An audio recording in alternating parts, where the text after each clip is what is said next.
നമസ്കാരം. നിത്യജ്യോതിഷത്തിലേക്ക് എല്ലാ മാന്യ പ്രേക്ഷകർക്കും സ്വാഗതം. ഇന്ന് 2025 മാർച്ച് മാസം 10-ാം തീയതി 1200-ാം ആണ്ട് കുംഭമാസം 26-ാം തീയതി തിങ്കളാഴ്ച. ഇന്ന് പൂയ നക്ഷത്രമാണ്. ശരിക്കു പറഞ്ഞാൽ പൂയം ശുഭനക്ഷത്രമാണ്. ശുഭനക്ഷത്രം മാത്രമല്ല, ശുഭദിനം.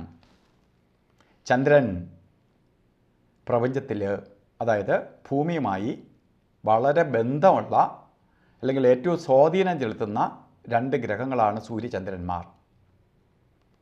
വേണമെങ്കിൽ നമുക്ക് ഭൂമിയിൽ വസിക്കുന്നവർക്കും ഭൂമിയുടെ അച്ഛനും അമ്മയും എന്ന് വേണമെങ്കിൽ പറയാം.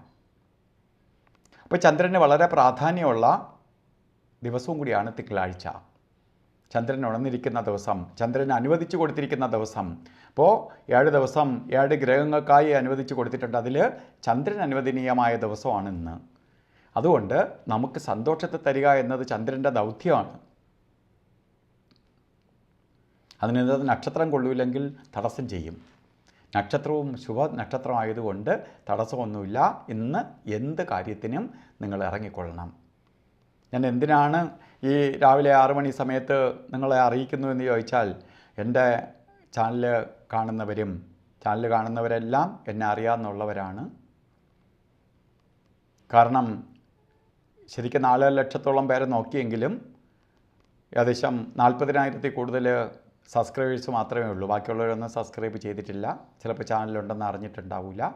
അപ്പോൾ എന്നാലും നിങ്ങൾ ഈ ചാനൽ സബ്സ്ക്രൈബ് ചെയ്തില്ലാത്തവരും മറ്റുള്ളവരെയും കൂടി അറിയിക്കുക. കാരണം അവരും അന്നോടുള്ള ദിവസങ്ങൾ നോക്കി യാത്ര തിരിക്കട്ടെ. പല വിപത്തുകളിൽ പെടാതെ അവരെ സംരക്ഷിക്കാം. അതുപോലെ ഇന്ന് ബർത്ത്ഡേ വന്നിട്ടുള്ളവർക്ക് ഒരു വർഷത്തെ ഫലത്തെ ചിന്തിക്കുന്നതാണ്. ശരിക്ക് കുംഭമാസത്തിലെ പൂയ നക്ഷത്രത്തിൽ ബർത്ത്ഡേ വന്നിട്ടുള്ളവർക്ക് ഒരു വർഷത്തെ ഫലത്തെ ചിന്തിക്കുമ്പോൾ നിങ്ങൾക്ക് വളരെ ഭാഗ്യദായകമായ ഒരു വർഷമാണ്. പ്രത്യേകിച്ച് പോകുന്ന കാര്യങ്ങൾ വിജയിക്കും. ഗ്രഹനിർമ്മാണത്തിന് അല്ലെങ്കിൽ ഗ്രഹം വാങ്ങാനോ അനുകൂലപ്രദമായ സമയമാണ്. വാഹനം വാങ്ങാനോ അതുപോലെ വാഹന ക്രയവിക്രയങ്ങൾക്കെല്ലാം കൊള്ളാം. അതുപോലെ തന്നെ വാഹനം വാങ്ങാനും വാഹനം കൈകാര്യം ചെയ്യാനും ഒക്കെ പറ്റിയ സമയമാണ്. വിദേശ യാത്രയ്ക്ക് ശ്രമിക്കുന്നവർക്കും അല്ലെങ്കിൽ മൈഗ്രേറ്റ് ചെയ്ത് വിദേശത്ത് പോകാൻ ആഗ്രഹം പ്രകടിപ്പിക്കുന്നവർക്കുമൊക്കെ അനുകൂലപ്രദമായ ഒരു വർഷമാണ്. അതുപോലെ വിദേശത്ത് പഠിക്കാനും ഉപരിപഠനത്തിനും ഒക്കെ വിദേശത്ത് പോകാൻ ശ്രമിക്കുന്നവർക്ക്, നിങ്ങൾ നേരത്തെയൊക്കെ ശ്രമിച്ച് പരാജയപ്പെട്ടെങ്കിലും ഇനി ശ്രമിക്കുക, നിങ്ങൾക്ക് കാര്യങ്ങൾ സഫലീകരിക്കും. അത്രയ്ക്ക് അനുകൂലപ്രദമായ ഒരു വർഷമാണ്. അപ്പോൾ ഇന്നും ഓരോ കാര്യത്തിന് ഇറങ്ങുമ്പോഴും നല്ല ദിവസമാണെന്ന് ഞാൻ പറഞ്ഞെങ്കിൽ പോലും രാവുകാല സമയം നോക്കി യാത്ര തിരിക്കണം. 7:30 മണി മുതൽ 9 മണി വരെ എന്ന് കലണ്ടറിൽ രാവുകാലം രേഖപ്പെടുത്തിയിട്ടുണ്ടെങ്കിലും 7:30 തുടങ്ങില്ല. 7:58 രാവുകാലം തുടങ്ങുകയുള്ളൂ. ശരിക്ക് 9 മണിക്ക് തീരുവില്ല. 9:27 വരെ രാവുകാല സമയമുണ്ട്. ഈ സമയം യാത്രയ്ക്ക് മാറ്റിവെക്കുക. നമ്മൾ ശുഭകാര്യത്തിന് ഇറങ്ങാൻ പോകുമ്പോൾ ഈ രാവുകാല സമയത്ത് ഇറങ്ങിയാൽ, രാഹു എന്ന് പറഞ്ഞാൽ പ്രപഞ്ചത്തിൽ തന്നെ നാഗരുണർന്നിരിക്കുന്ന സമയമാണ്. ആ സമയത്ത് തിരിച്ചാൽ പാമ്പ് ചുറ്റും പോലെ നമ്മളെ ഇട്ട് ഇങ്ങനെ ഇഴപ്പിക്കും. അതുകൊണ്ടാണ് ആ സമയത്ത് യാത്ര ചെയ്യരുത് എന്ന് പറയാൻ കാരണം. അതുപോലെ ഗുളികനും യമകണ്ഠനും ശരിക്കും പ്രപഞ്ചത്തിൽ നെഗറ്റീവ് എനർജി പ്രൊഡ്യൂസ് ചെയ്തുകൊണ്ടിരിക്കുന്ന സമയമാണ് ഈ 2 സമയവും. അതിൽ ഗുളികകാല സമയം വരുന്നത് ശരിക്ക് ഇന്ന് ഗുളികൻ്റെ കാല സമയം വരുന്നത് 2 ഉച്ചയ്ക്കാണ്. 2 മണി 4 മിനിറ്റ് തൊട്ട് 3 മണി 34 മിനിറ്റ് വരെയും. യമകണ്ഠ കാല സമയം വരുന്നത് 11:06 മുതൽ 12:35 വരെയും. അപ്പോൾ ഈ സമയം ഒരു ശുഭകാര്യത്തിനും എടുക്കാതിരിക്കുക. കാരണം ശുഭകാര്യങ്ങൾക്ക് നന്നല്ല. അതുപോലെ നമുക്ക് അഭിജിത്ത് മുഹൂർത്തമുണ്ട് എല്ലാ ദിവസവും. ഇന്നുമുണ്ട്.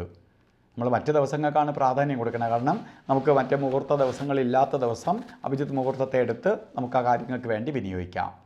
ഇന്നും നമുക്ക് അഭിജിത്ത് മുഹൂർത്തം വരുന്നത് ശരിക്ക് 12 മണി 11 മിനിറ്റ് തൊട്ട് 12:59 വരെ വരുന്ന സമയമാണ്. ഇതിനിടയ്ക്ക് 4 മിനിറ്റ് നേരം ശരിക്ക് കൊള്ളാതെ വരും. എന്നാലും 44 മിനിറ്റ് നേരം അഭിജിത്ത് മുഹൂർത്തമുണ്ട്. ഓരോ കാര്യങ്ങൾക്ക് ഇറങ്ങുമ്പോഴും വസ്ത്രധാരണത്തിന് പ്രാധാന്യം കൊടുക്കണം ഓരോ ദിവസവും. അപ്പോൾ വസ്ത്രം യാത് ധരിച്ചാൽ എന്ത് എന്നൊക്കെ ചോദിക്കും. ശരിയാണ്, അവരവരുടെ ഇഷ്ടത്തിന് ധരിക്കാമെങ്കിലും ഈ പ്രപഞ്ചത്തിൽ ആ ഗ്രഹം ഉണർന്നിരിക്കുന്ന സമയം നമ്മളെന്ന് നോക്കുമ്പോൾ നമുക്ക് എല്ലാ ദിവസവും പകലും രാത്രിയും വരുന്നു എന്നുള്ളതിലുപരി ബാക്കി പ്രപഞ്ചത്തിൽ ഗ്രഹത്തിൻ്റെ സ്വാധീനമൊന്നും നമുക്കറിയാൻ പറ്റില്ല. പക്ഷേ കളറുകൾക്ക് അതിൻ്റെ പ്രാധാന്യമുണ്ട്. അപ്പോൾ വെളുത്ത കളർ തുണിയോ അല്ലെങ്കിൽ പേളിൻ്റെ കളറിലുള്ളതോ വെളുപ്പ് മിക്സായിട്ടുള്ളതോ കളറ് വസ്ത്രധാരണത്തിൽ ഉൾപ്പെടുത്തുമ്പോൾ പ്രപഞ്ചത്തിൽ നിന്ന് ചന്ദ്രൻ്റെ പവറ് വസ്ത്രം വലിച്ചെടുത്ത് ആ ബോഡിയിലേക്ക് കയറ്റും. അപ്പോൾ നമുക്ക് പെട്ടെന്ന് എനർജറ്റിക് ആവും. അപ്പോൾ ആ പ്രകാശകിരണങ്ങൾ ഉള്ളിലേക്ക് പോകും. എല്ലാം റേഡിയേഷനാണ്. അത് നമുക്ക് പെട്ടെന്ന് ഉന്മേഷത്തെയും ഉണർവിനെയും പ്രദാനം ചെയ്തു തരും. അപ്പോൾ എല്ലാ ആൾക്കാർക്കും ഇന്നത്തെ ദിവസം ഐശ്വര്യപ്രദമായി തീരട്ടെ എന്ന് പ്രാർത്ഥിച്ചുകൊണ്ട് നിർത്തുന്നു. നന്ദി, നമസ്കാരം.